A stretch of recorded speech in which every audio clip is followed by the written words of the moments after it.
Hello student, आज हम शुरू करने जा रहे हैं केमिस्ट्री, जिसमें हम चैप्टर नंबर 4 को कवर करेंगे और सीबीएसई के आधार पे इसके काफी ज्यादा इंपॉर्टेंस हैं। जैसा कि हम जानते हैं कि कार्बन और इट्स कंपाउंड सीबीएसई चैप्टर के अंदर काफी ज्यादा पूछा जाने वाला एक चैप्टर है। इसके अगर हम बात करते हैं वेटेज की, तो इसमें से लगभग कई सारे क्वेश्चन पूछे जाते हैं और जो लगभग 15 से 7 से 8 नंबर तक के क्वेश्चंस आपको मिल जाते हैं। और जो 7 से 8 तक के नंबर आपको चैप्टर अगर चाहिए तो आप हमारे इस पूरे के पूरे लेक्चर को ध्यान से देखेंगे और साथ ही साथ हमारे साथ आप बने रहेंगे। तो आइए शुरू करते हैं। अगर आपको 7 से 8 नंबर अपने सीबीएसई बोर्ड में एकदम से पक्के करने हैं और चाहिए कि आपको अच्छे नंबर मिले, तो हमारे इस पूरे के पूरे सीरीज को अच्छे से देखें। हमारे इसमें पूरे तरीके से आपको नोट्स भी मिल जाएंगे और नोट्स के साथ साथ आप अगर चाहें तो आप इसका पीडीएफ फॉर्म भी ले सकते हैं। आप बस केवल कमेंट करेंगे, आपको पीडीएफ नोट्स प्रोवाइड करा दिए जाएंगे। कैसे होंगे वो आप आगे के समझदार खुद हैं। तो चलिए शुरू करते हैं और जानते हैं कि हमारे पास कार्बन होता क्या है। तो जैसा कि आप जानते हैं कि हमारे इस पूरे यूनिवर्स में हर चीज में कार्बन उपलब्ध है। बिना कार्बन के कोई भी चीज आज तक नहीं बनी है, जहां तक लोगों को ज्ञात है। अब अगर हम बात कर लेते हैं कि कार्बन, तो carbon living things, non living things दोनों में पाए जाते हैं और साथ ही साथ ये हमारे लिए काफी बेहतर भी होते हैं। कैसे होंगे बेहतर, पहले जान लेते हैं। अगर हमारे बॉडी में कार्बन अवेलेबल है तो ये हमारे कई सारे मेटाबॉलिक रेट या पाथवेज को भी कवर करते हैं। साथ ही साथ यही कार्बन हमारे बॉडी के अंदर होते हुए हमें अलग अलग सेल्स में या सेल्स के में जितनी भी चीजें पाई जाती हैं ऑर्गेनिक मटेरियल्स, उन ऑर्गेनिक मटेरियल्स के अंदर भी अवेलेबल होते हैं। कार्बन, जैसा कि हमको पता है कि कार्बन एक नॉन मेटेलिक पार्ट होता है। नॉन मेटेलिक इसलिए कहा गया क्योंकि मेटल और नॉन मेटल के आधार पे जो कार्बन होते हैं वो नेगेटिवली चार्ज बॉडीज या नेगेटिव चार्ज होते हैं और नेगेटिव चार्ज होने की वजह से इनको हम नॉन मेटल में रखते हैं। अगर लैटिन भाषा की बात की जाए तो इसको हम लोग क्या कहते हैं, कार्बन को कहां से लिया गया, कार्बन का मतलब क्या होता है? तो कार्बन मीन्स होता है कोल अर्थ। ठीक है, क्या होता है? कोल, सॉरी, इसका अर्थ होता है कोल। अब जो कोल है अर्थात कोयला कहां से निकलता है? अर्थ के क्रस्ट से। आपने देखा होगा बहुत सारे वेलकैनोज होते हैं, उन वेलकैनोज के अंदर बहुत सारी राख निकलती है। उस राख में आपको कार्बन की मात्रा ज्यादा होती है, अर्थात उसी को हम कोल के फॉर्म में पढ़ते हैं। हमारे अर्थ पर टोटली अगर बात की जाए तो टोटल अर्थ पर 0.02% ही जो कार्बन है वो पाया जाता है। किस फॉर्म में? As a form of minerals. ध्यान करेंगे, जो आपको क्वेश्चन पूछा जाता है कि कितना परसेंट ऑफ कार्बन है हमारे अर्थ पर एज अ मिनरल, वो कितना है? 0.02%। देन इसको जो 0.02% कार्बन हमारे अर्थ पर है जो क्रस्ट से निकलता है, किस फॉर्म में निकलता है? कार्बोनेट के फॉर्म में या हाइड्रोजन कार्बोनेट के फॉर्म में या कोल के फॉर्म में या फिर पेट्रोलियम के फॉर्म में आपको ये देखने को मिलते हैं। इन्हीं 0.02% के अंतर्गत अगर हम देख रहे चले तो हमारे पास एटमॉस्फेयर के अंदर, ध्यान रखेंगे, क्रस्ट में 0.02% और अर्थ के एटमॉस्फेयर में इसकी मात्रा कितनी है? 0.03% है। इससे ये पता चलता है कि हमारे एटमॉस्फेयर में कार्बन डाइऑक्साइड की जो मात्रा है वो बहुत ही कम होती है। 0.03% से और ये 0.02% है, ज्यादा होती है और कार्बन डाइऑक्साइड गैस के फॉर्म में ये पाई जाती हैं। तो एटमॉस्फेयर में 0.03% कार्बन डाइऑक्साइड गैस होती है, जो एक्चुअली कहने में थोड़ा गलत हो गया, तो यहाँ पे कार्बन डाइऑक्साइड फॉर्म में थोड़ा ज्यादा पाया जाता है। अब हम बात करेंगे कि पूरे के पूरे कार्बन डाइऑक्साइड या carbohydrate, sorry, hydrogen carbonate carbonates, petroleum, coal, इन सभी के फॉर्म में जो पाया जाने वाला कार्बन है वो कैसे हमारे एटमॉस्फेयर से साथ कंबाइंड फॉर्म में रहता है या फ्री फॉर्म में रहता है, ये जानेंगे। तो हम आपको पहले बताते चलें कि हमारे एटमॉस्फेयर के अंदर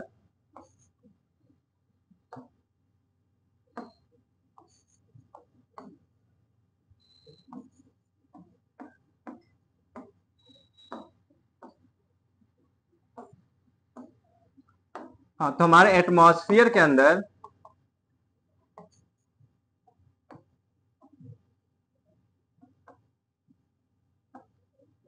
टोटल जो 0.03% कार्बन जो गैस के फॉर्म में है वो हमें कैसे दिखाई पड़ता है, कार्बन डाइऑक्साइड गैस के फॉर्म में। जनरली वो कार्बन डाइऑक्साइड गैस के फॉर्म में पाया जाता है। लेकिन अगर इसी चीजों को हम सॉलिड के फॉर्म में लें या फिर इसी चीज को हम लिक्विड के फॉर्म में लें, तो सॉलिड और लिक्विड के फॉर्म में इनकी टोटल जो प्रेजेंसी है वो 0.02% की है। और सॉलिड के रूप में हमें क्या मिलता है, जैसे कोल या बहुत सारे कार्बोनेट, जैसे कैल्शियम कार्बोनेट की बात कर लें या मैग्नीशियम कार्बोनेट की बात कर लें, इस प्रकार से कई सारी चीजें पाई जाती हैं। और अगर हम लिक्विड की बात करते हैं तो लिक्विड में क्या होता है, पेट्रोलियम। तो पेट्रोलियम लिक्विड के फॉर्म में पाया जाता है और इस फॉर्म में पाए जाने से हमें बहुत सारी चीजों का भी फायदा होता है। जैसे कि पेट्रोलियम से क्या क्या मिलता है, पेट्रोल, डीजल, केरोसिन, इस प्रकार की बहुत सारी चीजें आपको देखने को मिलेंगी। आपको बताते चलें, जब हम आपको केमिस्ट्री पढ़ा रहे हैं तो केमिस्ट्री में आपको ऐसे ऐसे ट्रिक्स भी देखने को मिलेंगी या ऐसे ऐसी चीजें आपको देखने को मिलेंगी जिससे आपको देखने में मजा आएगा और साथ ही साथ पढ़ने में भी मजा आएगा। तो शुरू किया हमने कि वही हमारे पास कार्बन क्या होता है। तो कार्बन क्या होता है भाई, एक नॉन मेटल है और इसको हम लोग लैटिन भाषा में क्या कहते हैं, कोल। हमारे एटमॉस्फेयर में कितना ये मात्रा में, 0.03% as a gas, carbon dioxide gas के फॉर्म में। और अगर क्रस्ट से निकलने के लिए कितना होता है, 0.02%। Okay, now we are begin to next. So हम बात कर लेते हैं कि जो कार्बन डाइऑक्साइड गैस है या पेट्रोलियम है, ये सारी चीजें क्या होती हैं, कार्बन से बनी है। अब कार्बन से बने होने की वजह से एक डिफिनीशन ध्यान रखेंगे कि कार्बन से बने हुए जितने भी कंपाउंड्स हैं, कार्बन से बने हुए जितने भी कंपाउंड्स हैं, उन सभी कंपाउंड्स को जनरली हम क्या कह देते हैं, ऑर्गेनिक कंपाउंड। ध्यान रखें, क्या कहेंगे उसको हम, ऑर्गेनिक कंपाउंड कहेंगे। अब ऑर्गेनिक कंपाउंड की जहां पे स्टडी की जाती है क्या मतलब है कि स्टडी ऑफ ऑर्गेनिक कंपाउंड क्या कहलाता है, ऑर्गेनिक केमिस्ट्री। क्या कहलाएगा, ऑर्गेनिक केमिस्ट्री। तो ध्यान रखेंगे, the compound contain carbon and hydrogen. Carbon और हाइड्रोजन के कंपाउंड से बनाया गया जितना भी आपको मिलेगा कंपाउंड, वो चाहे प्लांट में हो या एनिमल्स में हो, आज के समय में उन सभी चीजों को सिंथेसाइज कर कहां प्राप्त कर लेते हैं, लेबोरेटरी में। लेबोरेटरी में चाहे वो प्लांट के द्वारा प्राप्त किया गया हो या फिर एनिमल्स के द्वारा निकाला गया हो, जो भी चीजें की जाती हैं उन सभी चीजों को हम क्या कह देते हैं, ऑर्गेनिक कंपाउंड। क्या नाम देंगे, ऑर्गेनिक कंपाउंड। ऑर्गेनिक कंपाउंड की स्टडी क्या कहलाती है, ऑर्गेनिक केमिस्ट्री कहलाती है। इससे थोड़ी जुड़ी हुई बात कर लेते हैं। तो ऑर्गेनिक केमिस्ट्री में क्या क्या होता है या ऑर्गेनिक केमिस्ट्री हमारे लिए कितने समय से यूजेबल है।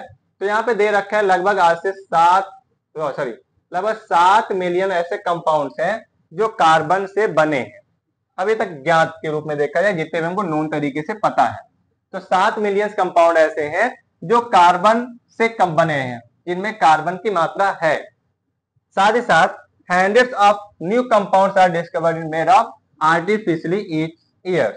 हम हर साल अलग अलग एक्सपेरिमेंट करके लेबोरेटरी के अंदर हर दिन या हर साल की अगर बात कर लेते हैं तो हम क्या करते हैं, ऑर्गेनिक कंपाउंड्स बनाते हैं जिनमें कार्बन की मात्रा पाई जाती है। कंपाउंड्स जिसमें केवल कार्बन होते हैं, आउट नंबर टोटल नंबर सही compounds of carbon alone outnumber total of all the compounds all the rest of the elements put together. ध्यान रखेंगे कि जो कंपाउंड्स होता है वो अकेला भी पाया जाता है और कुछ ऐसे होते हैं जिसके साथ वो कंपाउंड के फॉर्म में पाए जाते हैं। तो इसलिए कार्बन केवल एक ही फॉर्म में पाया जाए ऐसा नहीं है, कार्बन दोनों फॉर्म में मिलता है। कार्बन हमें फ्री फॉर्म में भी और फ्री फॉर्म जैसे कि जो कोल के रूप में होता है उसमें भी हाइड्रोजन पाया जाता है थोड़ा बहुत, लेकिन कोल के रूप में भी होता है या कार्बाइड के फॉर्म में देखा जाए। और जो कंपाउंड के फॉर्म में होता है, कंपाउंड के फॉर्म में जैसे CO2 का फॉर्म हो गया या CH4 का फॉर्म हो गया, इस प्रकार से ना जाने कितने में ये चीजें एक कंपाउंड के फॉर्म में पाई जाती हैं। बहुत ही रेयर कंडीशन होता है जब ये फ्री फॉर्म में पाए जाते हैं। ठीक है, अब ध्यान रखेंगे ऑर्गेनिक कंपाउंड किसे कहेंगे। ऑर्गेनिक कंपाउंड में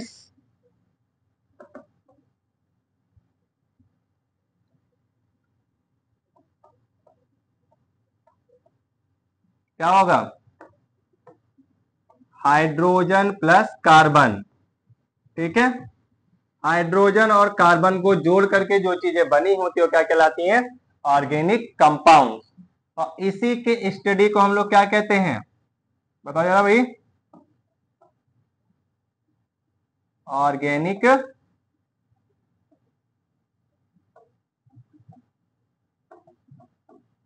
केमिस्ट्री। क्या नाम देंगे, ऑर्गेनिक केमिस्ट्री। तो ऑर्गेनिक केमिस्ट्री में हम कार्बन और हाइड्रोजन से बने हुए कंपाउंड को पढ़ते हैं। आगे चलते हैं, जो हमारे पास कार्बन है वो कार्बन होता कैसे, दिखाई कैसे पड़ता है, या फिर साइंटिस्ट उसको सिंबलाइज कैसे करें कि ये है कि ताकि हमें पता चलता है। तो एज अ पीरियोडिक टेबल हमारे पास जो कार्बन होता है वो कार्बन C से डिनोट किया जाता है। ठीक है, कार्बन किससे डिनोट होता है, C से। कार्बन को C से डिनोट करते हैं। एटॉमिक नंबर की बात करते हैं तो कार्बन को पीरियोडिक टेबल के अकॉर्डिंगली 6वें नंबर पर पुट किया गया है। कितने नंबर पर, 6वें नंबर पर पुट किया गया है। इसी के अंदर अगर एटॉमिक नंबर ये हो गया, अगर हम एटॉमिक वेट लेते हैं तो एटॉमिक वेट के आधार पर इसमें को टोटल 12 AMUs पाए जाते हैं। कितने होते हैं, 12 AMU। AMU का full form atomic mass unit. क्या होता है, atomic mass unit. Electronic configuration की बात करें तो हमें पता है कि जो कार्बन होता है उस कार्बन में कुल कितने इलेक्ट्रॉन, 6। इलेक्ट्रॉनिक कॉन्फ़िगरेशन के आधार पर सपोज ये हमारा कार्बन का न्यूक्लियस, कार्बन के न्यूक्लियस में 6 न्यूट्रॉन और 6 प्रोटॉन कहां पाए जाते हैं, न्यूक्लियस के अंदर। और जो 6 इलेक्ट्रॉन है वो कहां मिलेंगे हमें,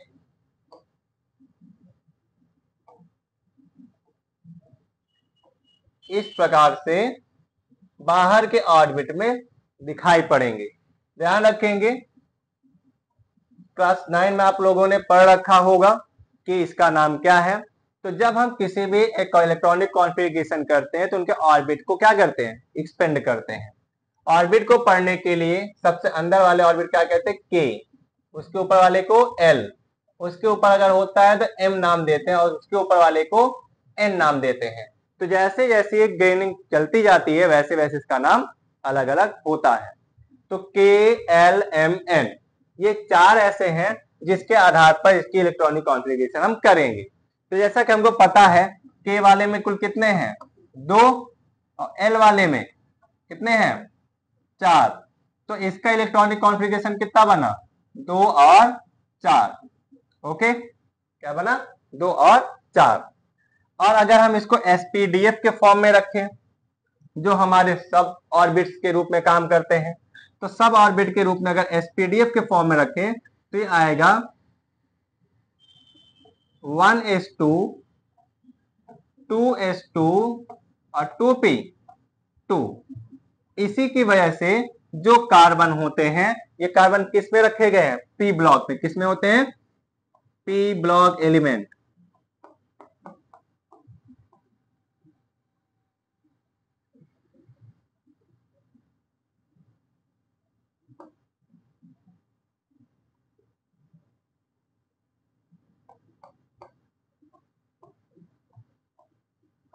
तो किस में पाए जाएंगे, पी ब्लॉक एलिमेंट में पाए जाते हैं, क्योंकि इसका लास्ट में कहां चला जाता है, पी ऑर्बिट में कूदता है। इसी वजह से इसको हम पी ऑर्बिट एलिमेंट के नाम से भी जानते हैं। तो इलेक्ट्रॉनिक कॉन्फ़िगरेशन क्या रहेगा, 2 और 4। अगर इसको हम एसपीडीएफ के फॉर्म में सब ऑर्बिट में भरेंगे तो 2, 2 और 2 के फॉर्म में भरा जाएगा। वैलेंसी की बात करते हैं, तो वैलेंसी क्या होती है, वैलेंसी मीन्स होता है कि किसी भी एटम्स के आउटर सेल में जितने भी इलेक्ट्रॉन्स की प्रेजेंसी हो या उसके पास जितने की कमी हो, उसी को हम वैलेंसी के रूप में शो करते हैं। अगर पॉजिटिव फॉर्म में शो करेंगे, जैसे मेटल्स, उनके पास ज्यादा होता है तो वो पॉजिटिवली शो करते हैं, और जिनके पास कमी होती है वो क्या करते हैं, निगेटिव शो करते हैं। जैसा कि हम आगे पढ़ चुके हैं कि कार्बन कैसा होता है, एक नॉन मेटल है, और नॉन मेटल होगा तो क्या करेगा, वो निगेटिव शो करेगा। तो इसकी वैलेंसी कितनी आएगी, 4। किस फॉर्म में, -4। कुछ ऐसी क्राइटेरिया होती है जहां वो +4 का कंडीशन शो करता है, वो हम जब चर्चा करेंगे तो उस पर भी याद करके रखेंगे। लेकिन आप याद यहां थोड़ा करके रखेंगे कि किसी भी कार्बन की वैलेंसी 4 रखी जाएगी।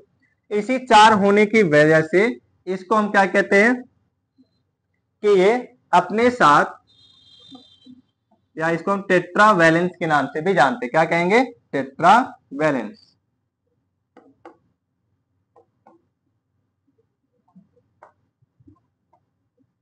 टेट्रा वैलेंसी के नाम से जाना जाएगा। गुड। नाउ ये तो हुई हमारी वैलेंसी। टेंडेंसी की बात की जाए तो टेंडेंसी का मतलब क्या होता है, जिसके आधार पर हम ये जानेंगे कि हमारा जो कार्बन है, ये कार्बन कैसे कैसे लोगों को जोड़ सकता है। तो जैसा कि हमने बताया कि इसकी वैलेंसी 4 है, तो कितने लोगों को जोड़ पाएगा, 4 लोगों को जोड़ पाएगा। ठीक है, इसकी टेंडेंसी ऐसी है। और 4 लोगों को जोड़ेगा तो उसकी कंडीशन पर डिपेंड करता है कि 1 जोड़े, 2 के साथ जुड़े, 3 के साथ जुड़े, जैसा जुड़ेगा वैसे ही अपना काम करेगा। इसी टेंडेंसी के आधार पर इसके बॉन्ड भी बनते हैं। इस बॉन्ड को हम 3 भाग में बांटते हैं, और बॉन्ड कैसा होता है ये भी ध्यान रख लो। ये कार्बन जब किसी के साथ जुड़ता है तो कार्बन हमेशा कोवैलेंट,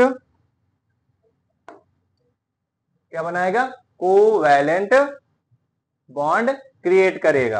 और कोवैलेंट बॉन्ड क्रिएट करके इसके द्वारा ये 3 तरीके बनाता है, जिसे हम लोग कहते हैं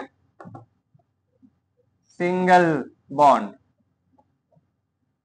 दूसरा double bond,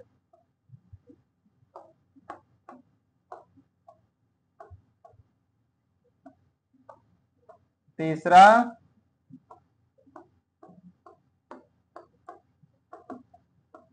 triple bond.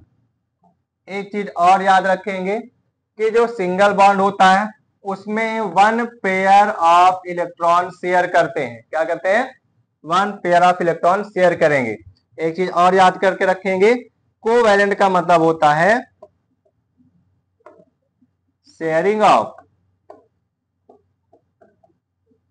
Electron. क्या होता है, शेयरिंग ऑफ इलेक्ट्रॉन। तो जब डबल बॉन्ड होगा तो इसमें कुल कितने पेयर होंगे, 2 पेयर। और जब ट्रिपल बॉन्ड होगा तो कितने होंगे, 3 पेयर के। तो इस प्रकार से टाइप ऑफ बॉन्ड ये क्रिएट करते हैं। तो कौन सा बॉन्ड क्रिएट करेगा ये, कोवैलेंट। कोवैलेंट का मतलब होता है कि ऐसे जो अपने इलेक्ट्रॉन शेयर करते हो। इसी के आधार पर ये 3 प्रकार के बॉन्ड बनाते हैं, डबल, सिंगल, डबल और ट्रिपल बॉन्ड। सिंगल बॉन्ड बनेगा तो एक पेयर इलेक्ट्रॉन शेयर होगा, दूसरा होगा तो दो इलेक्ट्रॉन पेयर के इलेक्ट्रॉन शेयर होंगे 2 पेयर के, और 3 होगा तो 3 पेयर के इलेक्ट्रॉन शेयर किए जाएंगे। तो ये तो हमारा रहा कार्बन का प्रारूप। सिंबल सी से, atomic number 6, atomic weight 12 AMU, electronic configuration 2 और 4, सब ऑर्बिट भरेंगे 2 2 2, और किस ब्लॉक में पाया जाएगा? पी ब्लॉक में। वैलेंसी आएगी 4 की, प्लस या माइनस हो सकता है, इसी इसका नाम देते हैं टेट्रावैलेंस या टेट्रावैलेंसी। टेंडेंसी होती 4 चीजों को जोड़ करके रखने की। टाइप ऑफ बॉन्ड क्या बनाता है? कोवैलेंट बॉन्ड बनाता है, और साथ क्या कहते हैं? इलेक्ट्रॉन की शेयरिंग भी करता है। कोवैलेंट बॉन्ड का मतलब होता है। इसी के आधार पर ये 3 प्रकार के बॉन्ड बनाएगा, सिंगल, डबल और ट्रिपल। तो इसे आप लिखेंगे, और लिखने के बाद हम अगले टॉपिक पे चलते हैं कि अब कार्बन क्या करेगा। तो चलिए आगे बढ़ते हैं। अब जानेंगे कि कार्बन की वर्सैटिलिटी क्या है। कार्बन की वर्सैटिलिटी जैसे हम वहां पे जान चुके हैं कि कार्बन जो होता है कैसे काम करता है या कैसे काम नहीं करेगा, इन सभी चीजों को इसमें ध्यान देंगे। ठीक है, तो कार्बन की वर्सैटिलिटी कैसी है पहले ध्यान रखेंगे। ये क्या बनाएंगे? Covalent bond. मैंने बता रखा है कोवैलेंट बॉन्ड बनाएंगे। क्यों बनाएंगे? क्योंकि जो कार्बन होता है उस कार्बन के पास कितने इलेक्ट्रॉन रहते हैं? 4, 1 2 3 4। हमने 4 इलेक्ट्रॉन ले लिए हैं।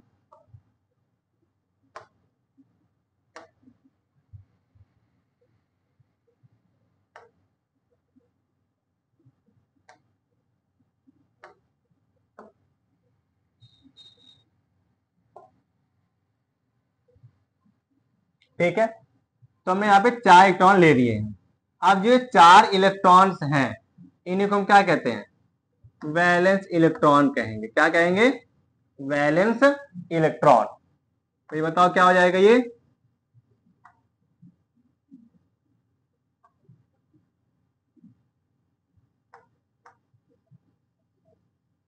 Valence electron.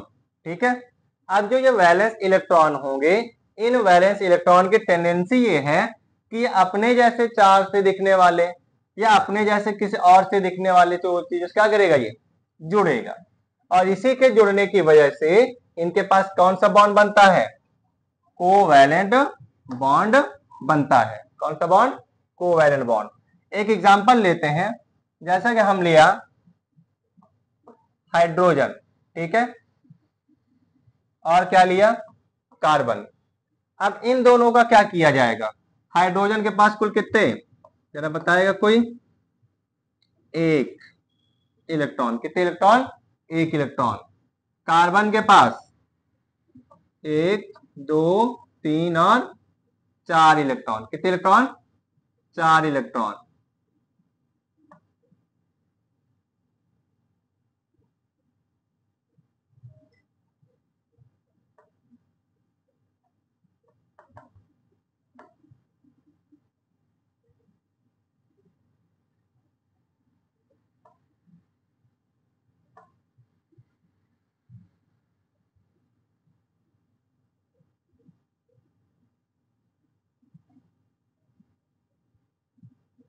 कितने होंगे?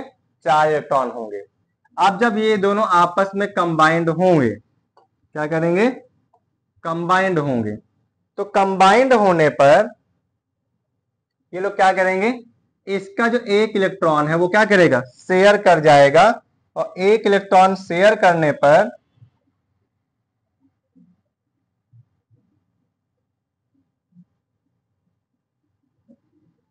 एक इलेक्ट्रॉन शेयर करेगा तो ये क्या हो जाएगा? अपना एक बॉन्ड बनाएगा। इसी तरीके से जो कार्बन है, ये कार्बन क्या करेगा? 1 इलेक्ट्रॉन, 2 इलेक्ट्रॉन, 3 इलेक्ट्रॉन और 4 इलेक्ट्रॉन के साथ किसको जोड़ के रखेगा? हाइड्रोजन को। अब हाइड्रोजन के पास जो इलेक्ट्रॉन उसको शेयर कर लेगा, इसके साथ है तो ये शेयर कर लेगा, इसके साथ है तो ये शेयर कर लेगा, और इसके साथ है तो ये शेयर कर लेगा, जिससे हमारे पास क्या बनेगा? कार्बन 1 2 3 4 सिंगल सिंगल बॉन्ड बन करके CH4 बनेंगे। क्या बनेंगे? CH4, जिसको क्या कहते हैं? मेथेन। तो इस प्रकार से एक कार्बन अपने पास 4 इलेक्ट्रॉन रख करके अपने आप क्या करता है? टेट्रावैलेंसी कंडीशन शो करता है। फिर आगे चलते हैं हम। किसी भी कार्बन का जो एटॉमिक साइज होता है वो कम होता है। कैसे कम होता है? कि जैसा कि आपको मैंने बता रखा है कि इसके पास जो नंबर्स ऑफ इलेक्ट्रॉन है वो काफी कम पाए जाते हैं। अब नंबर ऑफ इलेक्ट्रॉन अगर किसी के पास कम होगा तो इसका मतलब कि वो क्या करेगा? रेडियस कम बनाएगा, क्योंकि आपको बताया गया है कि कार्बन के पास जो Kl की रेडियस होती है वो काफी क्या है? 6 ही है। अब 6 होने की वजह से इसके बाद जो 4 इलेक्ट्रॉन है वो क्या करेगा? क्या उतना ही बना पाता है। तो 4 इलेक्ट्रॉन होने की वजह से क्या करता है? केवल जो इसके पास फोर्स लगता है वो काफी कम हो जाता है। सॉरी, फोर्स जो इसके पास होता है बाहर की ओर बहुत कम होता है, लेकिन अंदर की ओर क्या करता है? फोर्स बढ़ जाता है। इस फोर्स के बढ़ जाने की वजह से इसका साइज क्या हो जाता है? रेडियस इसकी छोटी हो जाती है। और रेडियस छोटी होने की वजह से ये जब भी कभी भी किसी के साथ जुड़ेंगे तो एक स्ट्रॉन्ग बॉन्ड के साथ जुड़ते हैं, और उस स्ट्रॉन्ग बॉन्ड से जुड़ करके अपने आप को एक पर्टिकुलर कंपाउंड में कन्वर्ट कर लेंगे। ओके, क्या करेंगे? ये स्ट्रॉन्ग बॉन्ड बना करके अपने आप को एक बॉन्ड में कन्वर्ट करके एक पर्टिकुलरली एक बेहतर तरीके का कंपाउंड बना पाते हैं।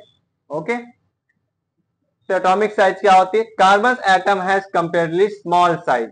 ठीक है, जितने भी और भी एटॉमिक नंबर्स के या एटम्स भरे गए हैं हमारे पीरियोडिक टेबल में, उसके अकॉर्डिंगली इसका जो साइज होता है वो काफी कम होता है। क्यों होता है? क्योंकि इनका जो रेडियस होता है वो छोटा होता है। इसी की वजह से valence shell of the carbon atom comparatively nearer. तो इनके अंदर जो वैलेंस सेल होते हैं वो क्या होते हैं? काफी ज्यादा पास होते हैं। जैसा कि मैंने बताया कि भाई ये पास में है, फोर्स अंदर को ज्यादा लगेगी, जिसकी वजह से रेडियस घट जाती है। और जब रेडियस घट जाती है तो इसकी वजह से क्या करते हैं? अपने पेयर ऑफ इलेक्ट्रॉन दूसरे के साथ शेयर करेंगे। जो उसके पास आएगा, जो पॉजिटिव चार्ज बॉडी आएगी, उस पॉजिटिव चार्ज बॉडी से अपना इलेक्ट्रॉन क्या करता है? शेयर कर देता है, और शेयर करके एक बॉन्ड बना देता है, और उसी बॉन्ड के द्वारा वो आपस में जुड़े होते हैं। तो यह कार्बन की वर्सिलिटी है। अगले दो टॉपिक पे और बढ़ते हैं कि कार्बन की वर्सिलिटी क्या है। तो अगला टॉपिक आता है कैटेशन। तो कैटेनेशन का मतलब होता है कि कार्बन्स जो हैं, ये कार्बन्स भाई सिंपल सी बात है, नेगेटिव चार्ज बॉडी है। तो कटायन का मतलब होता है कि चार्ज शो करना था, कैट वाला चार्ज। कैट मतलब बिल्ली जैसा। बिल्ली का मतलब क्या कहते हैं हम लोग? बिल्ली काटने वाली, हाँ काटने वाली। तो इट मीन्स जब ये किसी दूसरे के साथ जुड़ता है, तो जैसा कि आपको पता है कि जुड़ते समय जो कार्बन होता है वो अपने आप क्या करता है? निगेटिव चार्ज बॉडी शो करेगा। ठीक है, -4। अब ध्यान सुनेंगे, -4 होगा तो जिसके साथ जुड़ेगा उसके साथ चाहे +1 +2 +3 जैसा भी होगा उस तरह से जाके जुड़ेगा। नाउ कैटेनेशन के आधार पर कार्बन अपने पास -4 शो करेगा या -4 होता है। इसी की वजह से इसको हम लोग कैटायन आयन कहते हैं। ध्यान रखेंगे, the property of direct bonding between the atoms and of the same element to form chain, that is form is called a catenation. Means carbon जो चार्ज फॉर्म में रखा हुआ है, इसी कार्बन को दूसरे कार्बन के साथ मैं कंबाइंड कर दिया। 1 2 1 2 3 4 1 2 3 4। ओके, अब ये दोनों आपस में जुड़े तो जो इसका बॉन्ड बना वो क्या लाएगा? कैटेनेशन। ठीक है, क्योंकि चार्ज के आधार पर लिया गया। इसी तरीके से दूसरा भी देख लीजिए। अगर यही कार्बन है 1 2 1 2, अब 1 2 1 2, अब इन दोनों क्या करोगे आप? जोड़ दिया जाएगा। तो जोड़ देने से बना आपका डबल बॉन्ड। ओके, नाउ आप तीसरा देख लेते हैं। तो अपना हुआ कार्बन 1 इलेक्ट्रॉन 1 2 3, ये कार्बन 1 2 3, और ये हुआ। तो ये तीनों आपस में क्या करेंगे, कंबाइंड होंगे। Okay, clear. तो इसी को हम लोग क्या कहते हैं, कैटनेशन कहते हैं, जिसके हिसाब से ये अपना chain can state form, branch form या फिर साइक्लिक बॉन्ड आकर के अपना काम करते हैं। तो जैसे ये जुड़ेंगे, उनके जुड़ने के आधार पर ये साइक्लिक या फिर अपना अलग अलग स्ट्रक्चर शो करेंगे। साइक्लिक बनाना या नॉन साइक्लिक बनाना, ब्रांच बनाना, उन सभी चीजों को देखा जाए तो जैसा कि हम बात करते हैं, कार्बन है आपस में कनेक्टेड है, जितने भी हैं जैसे कि मैंने दिखा रखा है। अगर ये सीधे कनेक्ट है तो इसको क्या कहेंगे, लीनियर या स्ट्रेट चेन। ठीक है, ये क्या है, स्ट्रेट चेन। दूसरा इसी तरीके से अगर मैं बनाता हूं इसको और कहीं पर से एक्स्ट्रा और निकाल देता हूं तो क्या कहलाता है, चेन। क्या कहलाएगी, चेन कहलाएगी।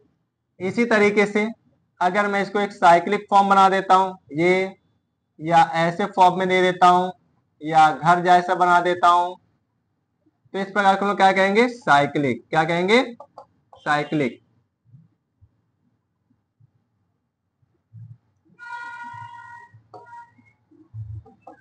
ठीक है, तो इस प्रकार से ये अपना कैटेनेशन के आधार पर जब कार्बन कार्बन आपस में जुड़ेगा तो सिंगल डबल और ट्रिपल बॉन्ड बना करके या फिर इसी के आधार का सिंगल डबल ट्रिपल बॉन्ड बनाते हुए ये तीन अलग अलग के साइक्लिक स्ट्रक्चर शो करेंगे। इन्हीं तीन स्ट्रक्चर को क्या है, साइक्लिक स्ट्रेट चेन या साइक्लिक फॉर्म में देखेंगे। अब बात करते हैं इनकी टेंडेंसी कैसी होती है। तो जैसा कि ऊपर बताया गया आपको कि कार्बन जब भी अपने टेंट के अकॉर्डिंग काम करता है तो इलेक्ट्रॉन के शेयरिंग के आधार पर काम करता है। ठीक है, इलेक्ट्रॉन के शेयरिंग के आधार पर काम करता है, तो जिससे ये अलग अलग बॉन्ड बनाते हैं। मैंने आपको बता रखा है कि ये लोग डबल, ट्रिपल या फिर सिंगल बॉन्ड भी बनाते हैं। ओके, सिंगल बॉन्ड कैसे बनेगा, डबल कैसे बनेगा, ट्रिपल कैसे बनेगा, इसके बारे में भी आपको जानकारी दी जाती है। फिर से एक बार कैरी आउट कर लेते हैं। ध्यान रखेंगे, अगर सिंगल बॉन्ड बना तो सिंगल बॉन्ड में कितने इलेक्ट्रॉन शेयर, इलेक्ट्रॉन शेयर होंगे 2। ठीक है, मींस 1 पेयर। इसके अलावा इसको मैं टेबल फॉर्म में ले लेता हूं तो आपको थोड़ा सिंपल हो जाएगा।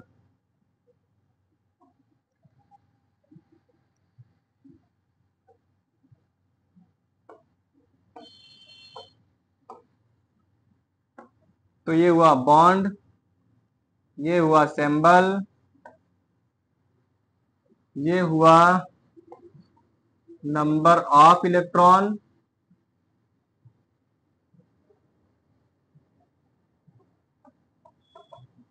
और ये हुआ कितने पेयर के होंगे। तो बॉन्ड अगर सिंगल बना, क्या बना, सिंगल, तो कितने कैसे, सॉरी,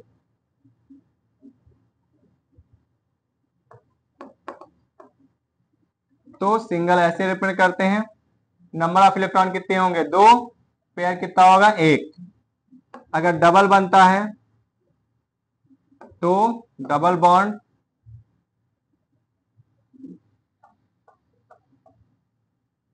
चार इलेक्ट्रॉन 2 पेयर। ट्रिपल बनता है तो 6 इलेक्ट्रॉन अर्थात 3 पेयर। ओके, तो इस प्रकार से चीजें बनती हैं। बस ध्यान रखेंगे कौन सा बॉन्ड बनाएगा, इन तीनों बॉन्ड को लोग क्या कहते हैं, covalent bond, means sharing of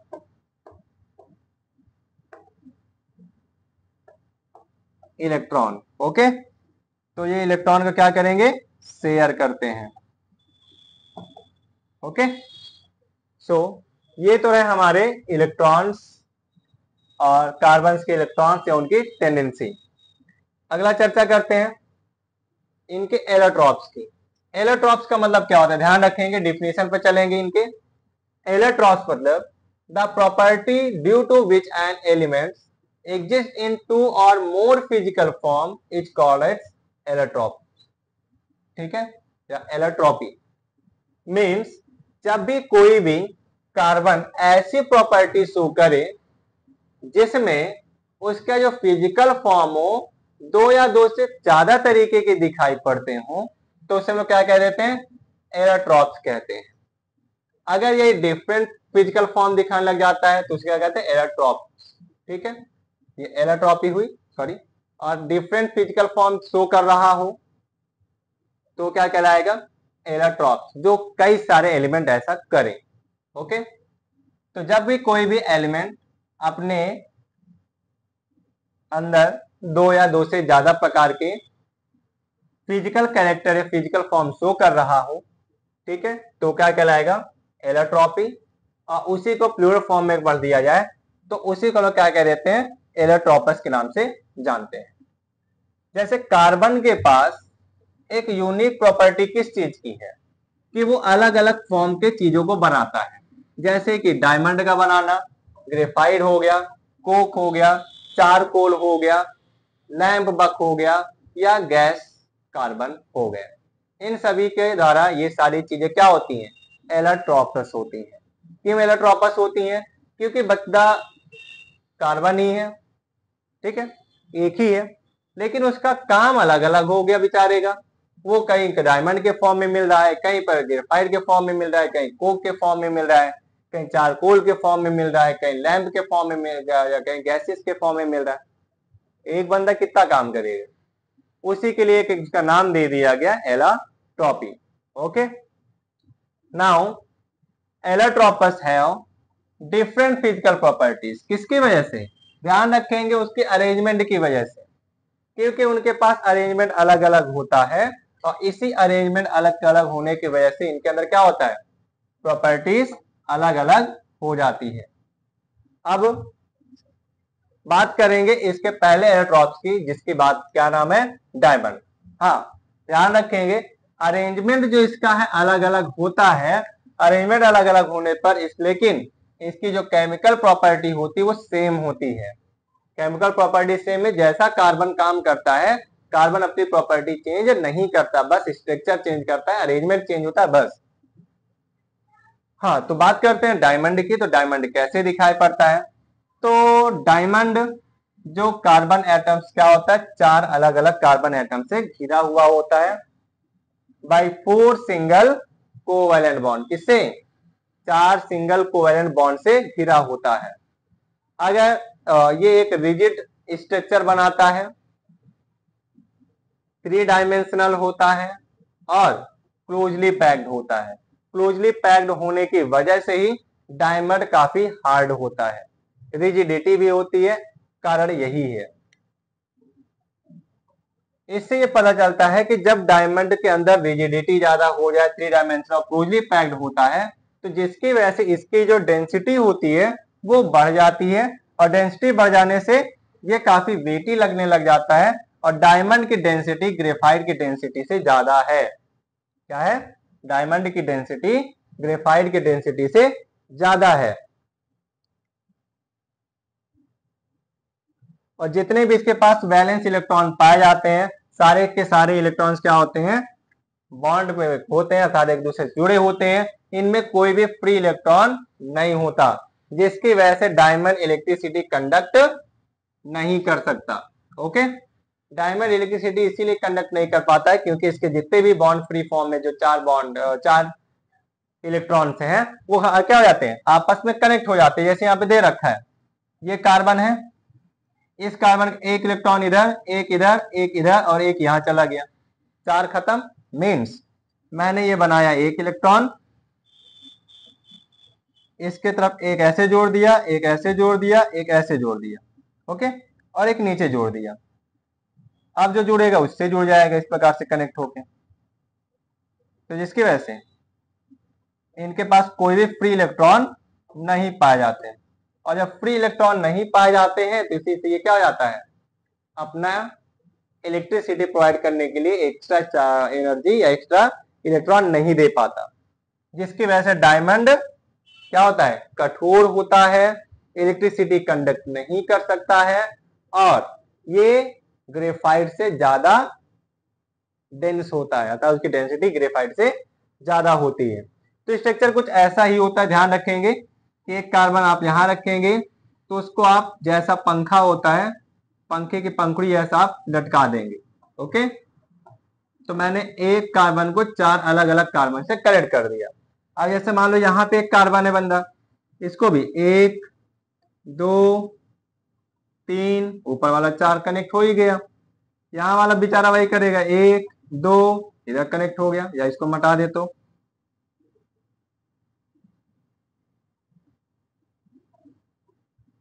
ठीक है। तो इसी तरीके से बेचारे जुड़े होते हैं, और जब ये जुड़े होते इसी तरीके से, तो इनका जो स्ट्रक्चर होता है वो कंप्लीटली फिल्ड होता है और किसी से कनेक्टेड नहीं हो पाते हैं। यही कारण होता है कि ये सॉलिड होते हैं और इलेक्ट्रिसिटी कंडक्ट नहीं कर पाते। इसके अगले इलेक्ट्रॉन्स की बात करते हैं। अगला इलेक्ट्रॉन्स क्या आपका, ग्रेफाइट। क्या है, ग्रेफाइट है। ग्रेफाइट के अंदर जो कार्बन एटम्स होता है वो किससे जुड़ा होता है, 3 अलग अलग कार्बन से कनेक्टेड होता है, अर्थात वो अपने साथ कितने कार्बन जोड़ता है, 3। कितने जोड़ के रखेगा, 3 जोड़ेगा बस। ओके, अब इनके 3 जोड़ने की वजह से इसका क्या होता है, हेक्सागोनल स्ट्रक्चर बनता है। अब ध्यान रखिएगा, उसमें हमने 4 के 4 इलेक्ट्रॉनों को दे रखा था, लेकिन इसमें 3 जुड़ता है तो 1 इलेक्ट्रॉन फ्री हो जाता है, और 1 इलेक्ट्रॉन फ्री होने से वो क्या करेगा, इलेक्ट्रिसिटी कंडक्ट कर पाता है। इसीलिए ग्रेफाइट एक गुड कंडक्टर ऑफ इलेक्ट्रिसिटी माना जाता है। जैसा कि आपने कहीं देखा होगा, अगर आप पास एक पेंसिल दी जाए और उस पेंसिल से किसी चीज में होल करना है, अब पेंसिल से आप डायरेक्टली ऐसे होल करेंगे तो नहीं होगा, तो होगा क्या, जो आपको हमने पेंसिल दी, सपोज आपके पास ये पेंसिल है, आगे जो पाएगी लीड है, भाई लीड वही मिलता है, सिंपल सी बात है। ग्रेफाइट कहाँ मिलेगा, पेंसिल के आगे वाले नोक पे। तो पेंसिल के आगे वाला जो नोक है ये ग्रेफाइट है।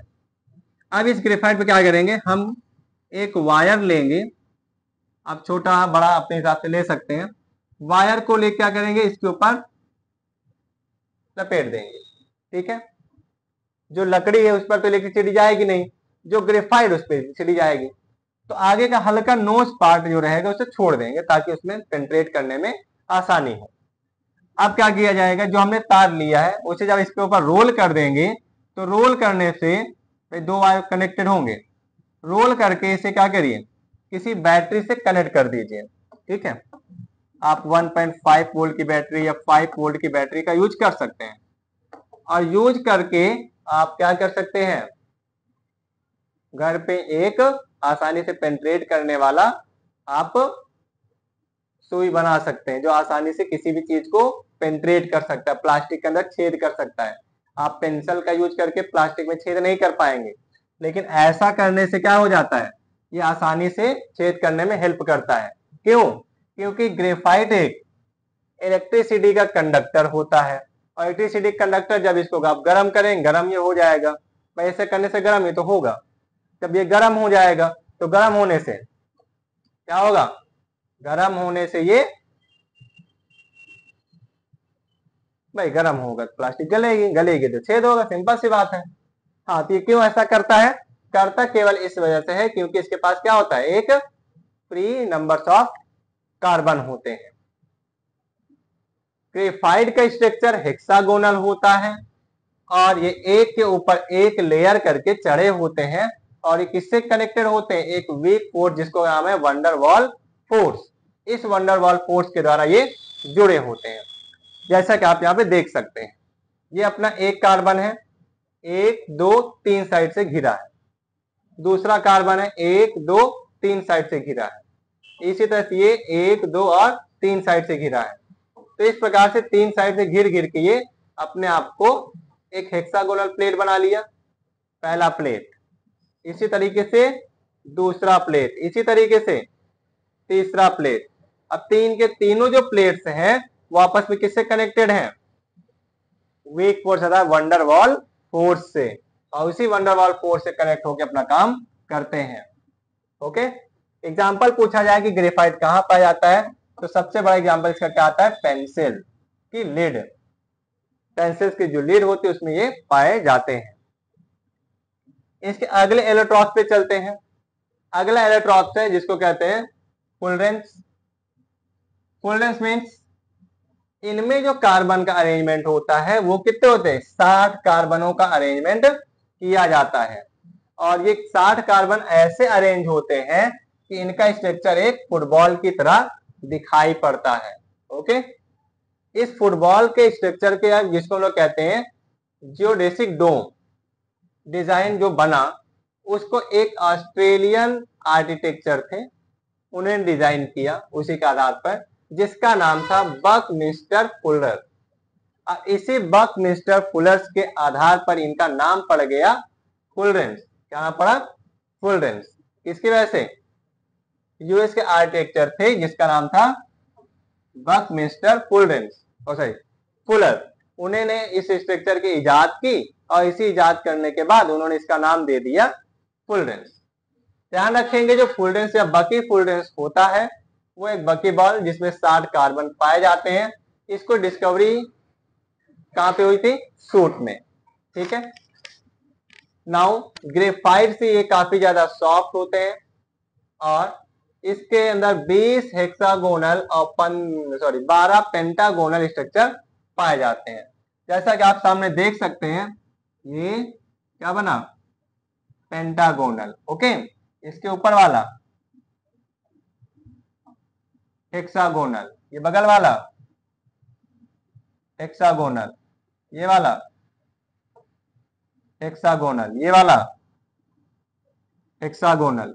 तो इस तरीके से इसमें 20 हेक्सागोनल और 12 पेंटागोनल स्ट्रक्चर मिलेंगे। अब इसी के आधार पर हमें फुलरेंस के बारे में पता चला।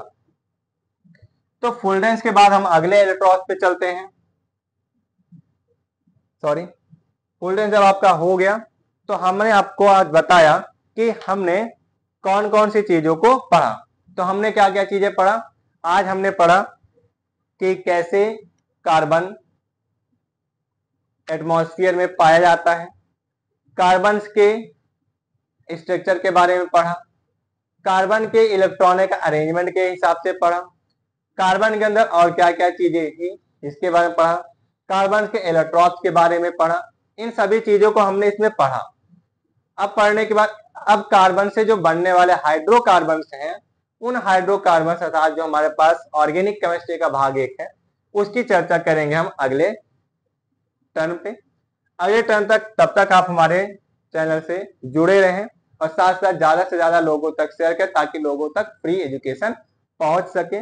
और साथ ही साथ इस चैनल पर आपको सारे के सारे एजुकेशन पार्ट मिलेंगे, English, Hindi, math, science, social science, सारी चीजें आपकी अवेलेबिलिटी इसमें मिलेगी। तो तब तक के लिए आप हमारे चैनल से कनेक्टेड रहें और अगले टॉपिक पे मिलते हैं जिसका नाम है हाइड्रोकार्बन, जहां पे हम लोग नाम करना सीखेंगे और साथ ही साथ सीखेंगे कि कैसे हाइड्रोकार्बन हमारी डेली लाइफ में यूजफुल है। ओके, तो तब तक के लिए हमारे चैनल से कनेक्टेड रहें। धन्यवाद।